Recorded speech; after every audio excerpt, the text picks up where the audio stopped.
Welcome to The Explainer. You ever wonder if we're missing the forest for the trees?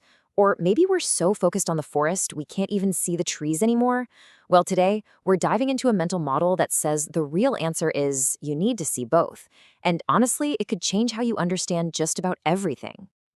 All right, so here's our game plan for getting our heads around integral holism. We'll start with a really old debate in science, then introduce a totally new way to think about it. After that, we'll see how it connects to our own brains, unpack the secret of something called emergence, and then finally, see how this new lens changes our view of reality itself. Okay, first things first. To really get this, we have to go back in time to a fundamental conflict that has pretty much split scientists for centuries. The big question was, what's the right way to figure out how things work? For ages, science has been playing this game of tug of war. On one side, you've got reductionism. These are the folks who say if you want to understand a clock, you have to take it apart, piece by piece, and study every single tiny gear. But on the other side, you've got holism, and they argue, hey, you can stare at those gears all day, but you'll never understand the clock's purpose, telling time, unless you see the whole thing working together. So you're forced to pick a team, right? You're either a parts person or a whole person. But what if that's the problem? What if this choice, this either-or battle, is the very thing holding us back from a much deeper, much more powerful kind of understanding? So this is where things get really interesting. Let's bring in a new framework that gives us a much better toolkit. We're going to upgrade our vocabulary a little bit, and that's going to help us escape this old limiting debate. First up, instead of reductionism, we're going to use a more precise word, particularism. And this is more than just a name change, you know? It really zeroes in on that essential first step of any investigation. You got to identify the fundamental building blocks, the particulars, the little pieces. And on the other side, we're going to swap out that kind of vague word holism for relationalism.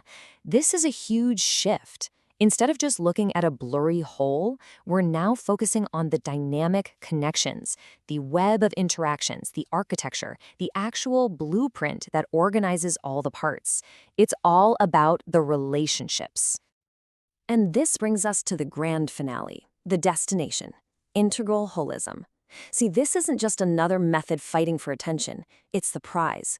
It's that aha moment, that complete, synthesized understanding you can only get when you successfully bring both of those other approaches together.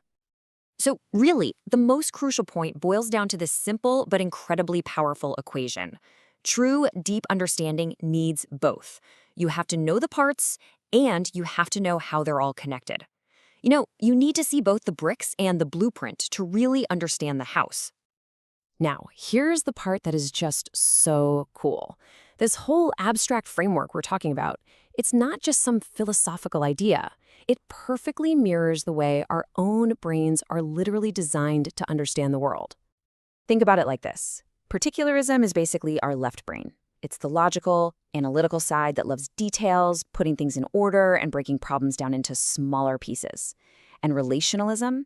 Well, that's our right brain, the creative, big picture side that sees patterns, understands context, and puts everything together into a meaningful whole. And that's the whole point. This brilliantly shows us what we're aiming for. Integral holism is just the scientific version of whole brain thinking. It's about getting both hemispheres, both of these powerful ways of thinking, to fire on all cylinders and work together in perfect harmony. Okay, so why do we need to do this? Why is this integrated approach so important? Because, and this is a big deal, it is the key to understanding one of the most mysterious and awesome concepts in all of science: emergence. So, emergent properties are what happen when a bunch of simple parts get together and create something totally new and complex. Think about it. Is a single H2O molecule wet? Nope. Is a single neuron in your brain conscious? No way. Wetness and consciousness are properties that emerge from the incredibly complex interactions of all the parts. They literally don't exist in the parts by themselves. And what this framework shows us is that emergence isn't really magic at all. It's actually a predictable process, like a recipe. Step 1, you take the parts, which you understand through particularism. Step 2, you add the specific way they're all connected and interacting, which you map out with relationalism. And then, poof, from that combination, something entirely new is born. All right, let's put this powerful idea to work. We're going to see how this new lens can unlock some incredible insights in all sorts of different fields, from our own minds to entire societies. So take neuroscience. This lens helps us realize that consciousness isn't hiding out in one single neuron. The particularist view gives us the brain cells and chemicals. The relationalist view gives us the wiring diagram.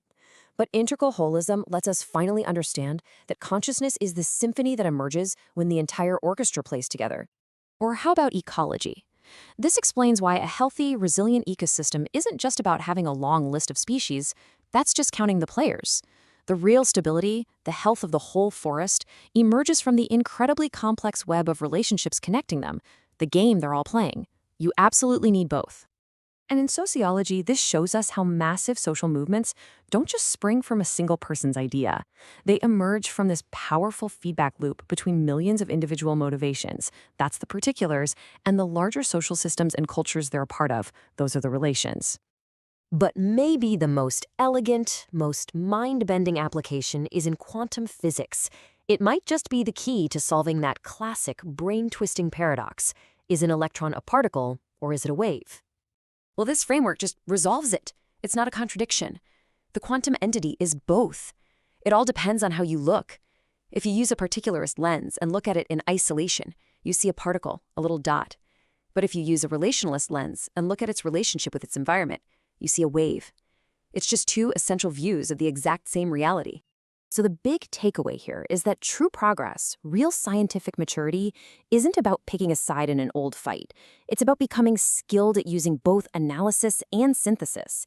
It's about learning to be both a microscope and a telescope, and knowing exactly when to switch between the two. And this leaves us with a final, pretty provocative question. We now know that mastering both the parts and their relationships is the key to understanding complex systems. So if we get really, really good at this, at seeing both the individual people and the vast networks they form, what are the limits? What could we eventually understand about our world? And maybe, just maybe, where it's all headed?